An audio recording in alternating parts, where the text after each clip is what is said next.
Hello, everybody. It's Dr. Arlene Diamco, the MultiDimensional MD, and this is episode 19, I think, of my live stream. And I am so happy you're here. Let me just turn on this volume here. I'm getting some feedback. So today, I wanted to talk about how to do Halloween in 2020, because I don't think at the beginning of the year we really anticipated the state we were going to be once the holidays started coming up. And, you know, I think that if you love Halloween and if you love like celebrating Halloween, it is still a great thing to be able to celebrate even in 2020. And let me tell you why I feel like it's so important. It's because play is so helpful for everyone in terms of processing emotions.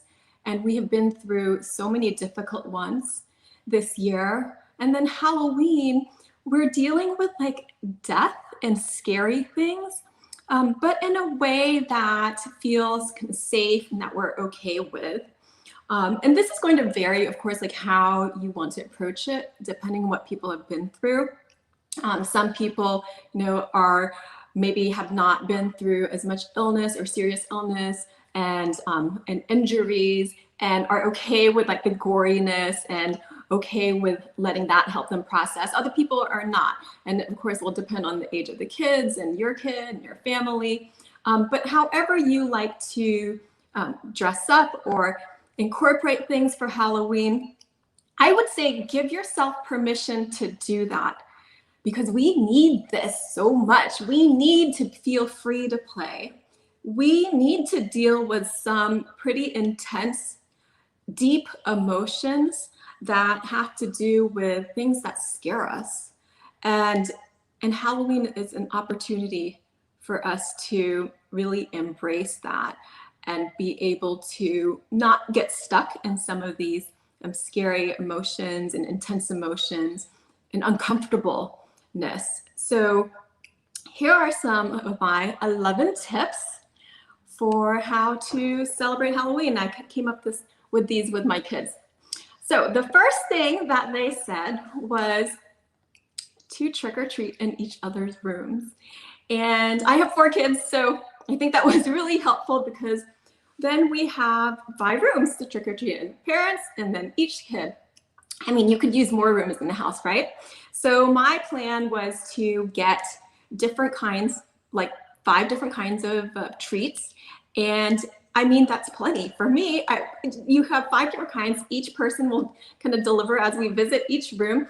And each person will have at least 5 different kinds of treats. I mean, I don't know how many different kinds of candies that you need.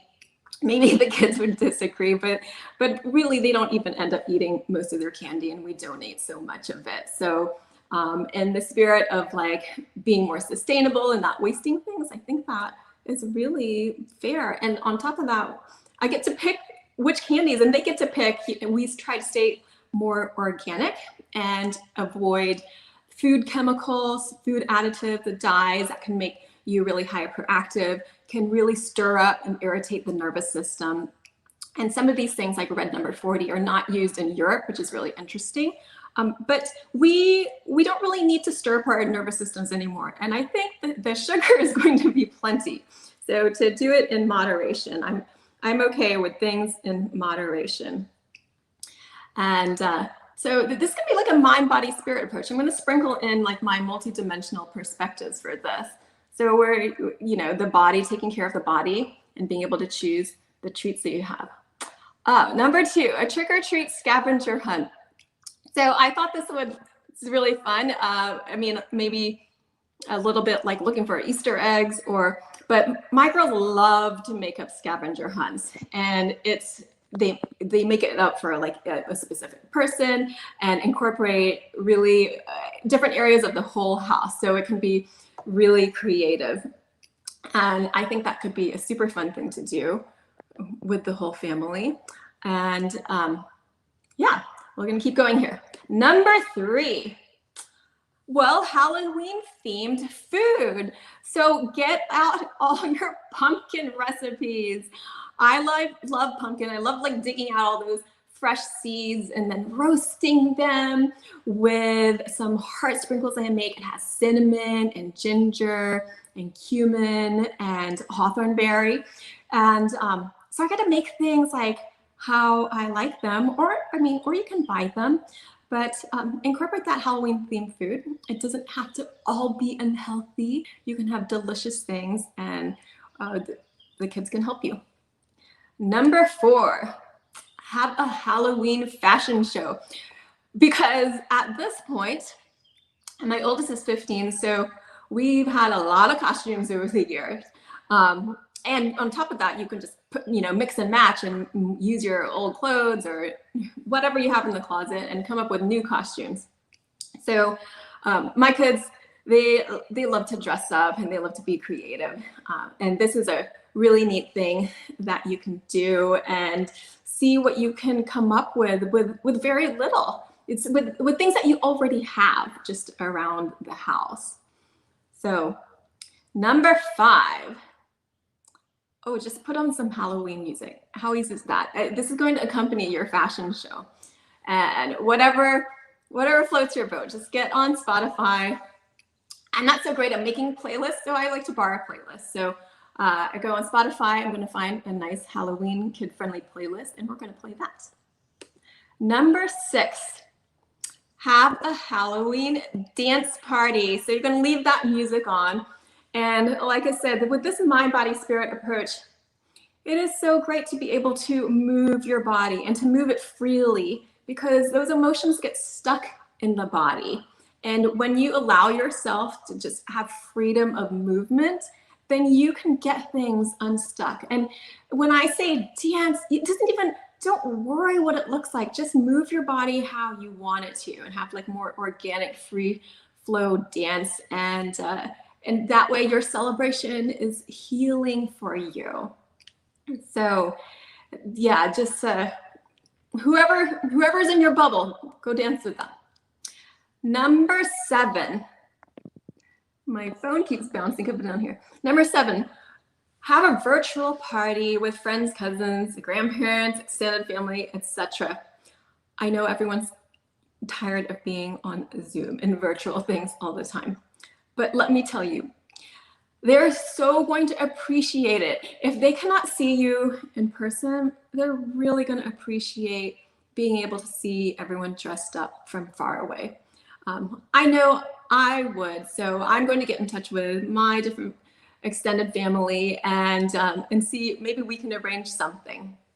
And I know it's hard to get everyone together like that sometimes, but I think that it is worth making the effort right now that we feel connected, even if we're physically not all together. Number 8, a Halloween drive-by. So if you have, grandparents or that you're trying to distance from just to keep them from getting sick, then, at least if they're close enough by, then you can drive by and let them see you in person. Even better than virtual. I know not quite as good as if we can all be like hugging and everything. And I'm making these recommendations really based on not knowing what everyone's situation is. And so it's based on if you have to stay more physically distant, not knowing what your bubble is, what different, if people have like chronic illness or what their risk factors are. So we're being a bit more strict and conservative like with these fun recommendations. So we can have fun despite quarantine or restrictions. Number 9 is to have Halloween movie night. So I have some movies that I would like to see. It will depend on the ages of the kids, so we might have to split up some movies for us. But get out the hot chocolate, roast some marshmallows, and you can have a laid-back night as well, the way to kind of cap off the evening.